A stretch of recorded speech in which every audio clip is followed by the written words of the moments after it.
The decision to sell them 6 years ago almost caused a mutiny in the Navy. The aircraft carrier Melbourne was scrapped, and our Skyhawk fighter planes were history as well. They were bought by the New Zealand Air Force, which was delighted with the bargain. At the time, even admirals went public, outraged that these aircraft were being ditched. But the Skyhawk saga doesn't end there. Now, we're about to pay the Kiwis millions of dollars to bring those same jets back to Australia, and they'll have to fly them.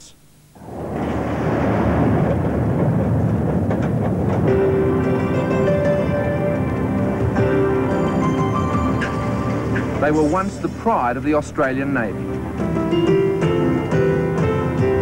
Until Canberra decided Navy fighters had no future. The Fleet Air Arm at Nowra was stripped of its frontline fighter force. Well, I didn't agree with the decision. I fought very hard. Chief of Naval Staff at the time, yes, Admiral David Leach. My advocacy didn't prevail, and in those circumstances you've got to say aye, aye, sir, and get on with the government decision or resign.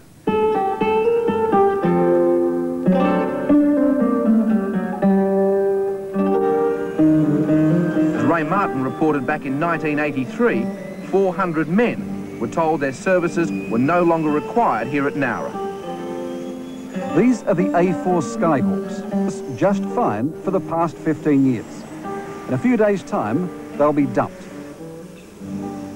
And to be the presiding officer over disbanding it, which is the job I've got now, it really does hurt. In your opinion, is it a stupid decision? Well, I'll put it this way, I can't see the logic in it. Commodore Thomas Dadswell commands the Albatross Naval Air Station.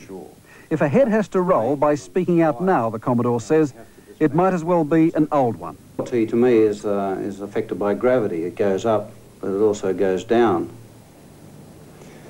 It was 6 years ago that Australia sold these Skyhawks to New Zealand for almost a song.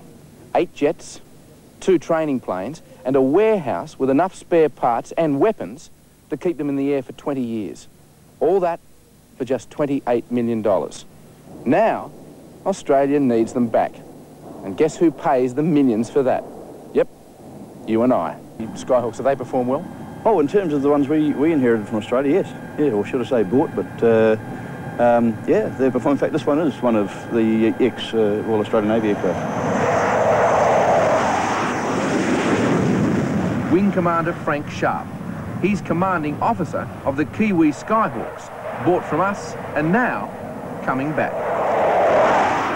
There'll be a Skyhawk presence back in Australia in about a year, 18 months' time. Because, as it turns out, we need the Skyhawks to vital airborne training for the Navy. Over in New Zealand, you get the distinct impression their pilots can't believe their luck. Well, just from what I heard in Scuttlebutt, it was a pretty good deal. Should we have kept them? Oh, that you have to ask Mr. Beasley, then. I can't go through all the details at the time because I wasn't the minister at the time. You were acting, though. But you were acting Defence Minister at the time. Was I at the time? Well, that's fine. But irrespective of... Whether he remembers or not, Kim Beasley certainly knew Skyhawk row when they were sold. And as Defence Minister now, he's negotiating with the Kiwis to bring them back, on lease, with New Zealand pilots. You don't think you made a mistake? No.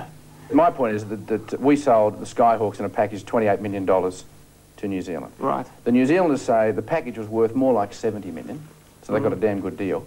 And now, how much are we going to have to pay to train with our old planes back here? Well, it looks about, on the figures just given me, around about 6 million, a bit above 6 million to do the things that we need to do at Nowra to put them in. And the savings down the line, after that's paid off, will get up to the realm of 5 million a year.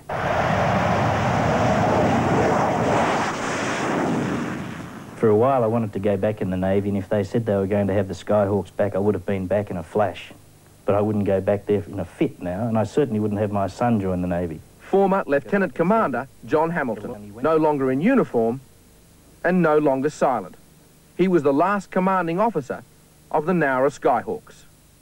And now they're coming back here to do exactly the same job. Yes, well, when I first heard that, I felt nauseous. I felt really sick, because I just couldn't believe that could be allowed to happen.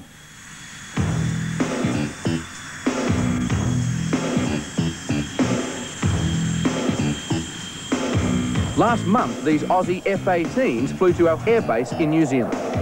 Their task? To take on the Kiwi Skyhawks in the skies above the land of the long white cloud.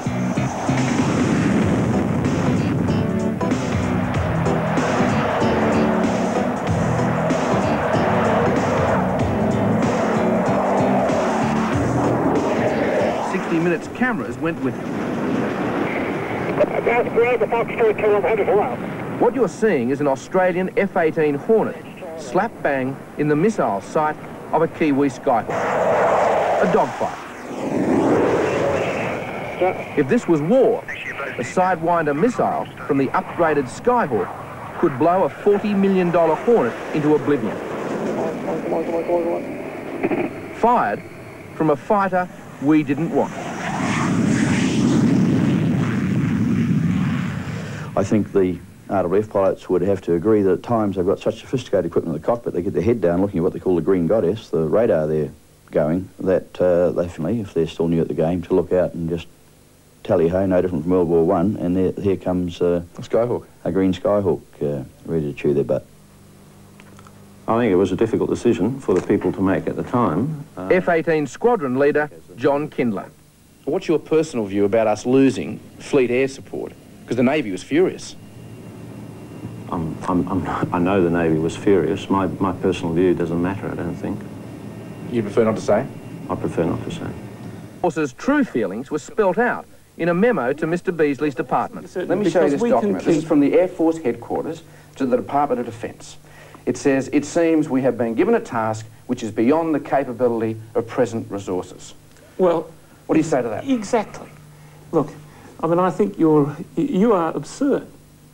The F-18 is too costly an aircraft to fly fleet support to the extent that is required by Navy.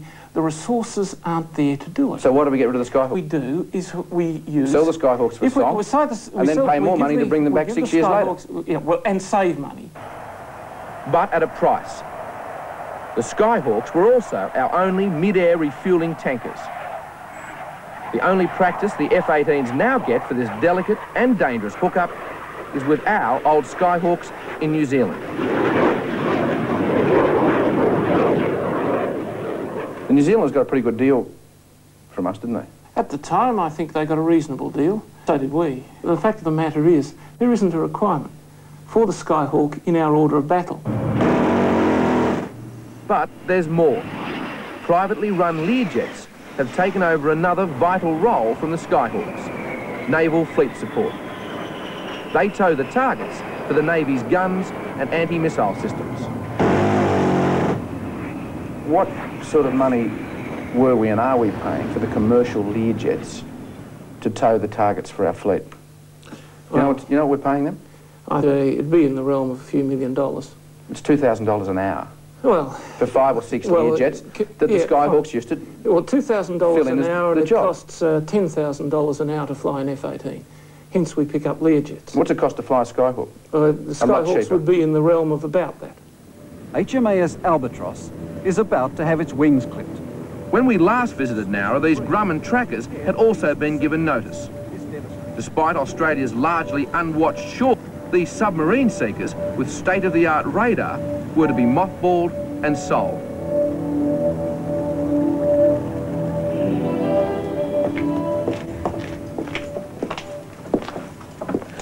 Six years later, and those same graceful seabirds have been reduced to this. Clipped of their wings, stripped of their engines, and sitting outdoors here at Nowra's HMAS Albatross. 18 sophisticated Grumman trackers, still worth $1 million, perfect for coastal surveillance, and yet left here to rot.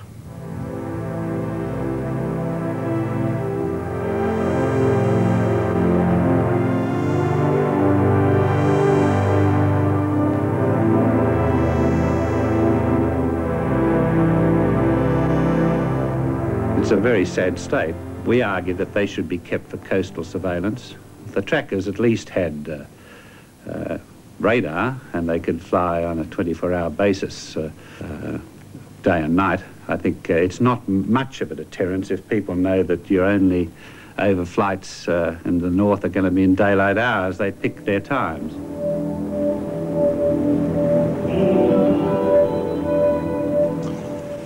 Put it this way, if we can actually sell aircraft, we will. It didn't occur to you to As perhaps keeping use them for them, coastal surveillance? Yes, it did. I looked at that very carefully. But when you looked at the expense of the Grumman tracker up against what a civil aircraft for coastal surveillance, off the top of my head, they were coming out at about 2 or 3 times as expensive as the Sky West operation, which is now run, for doing really essentially the same sort of task. With the same radar capabilities? Well, they don't necessarily all have the same capabilities, but they perform adequately and at 2 or 3 times the cost. The government's argument is simple. Our Grumman trackers can't compete with private enterprise. And as for the Skyhawks, it's cheaper to lease them from vendors than fly them ourselves. Wouldn't it be nice if a politician could just admit once that he might have made a mistake? Well, there wasn't any error. Excuse me? There is no error. I think we've done pretty well.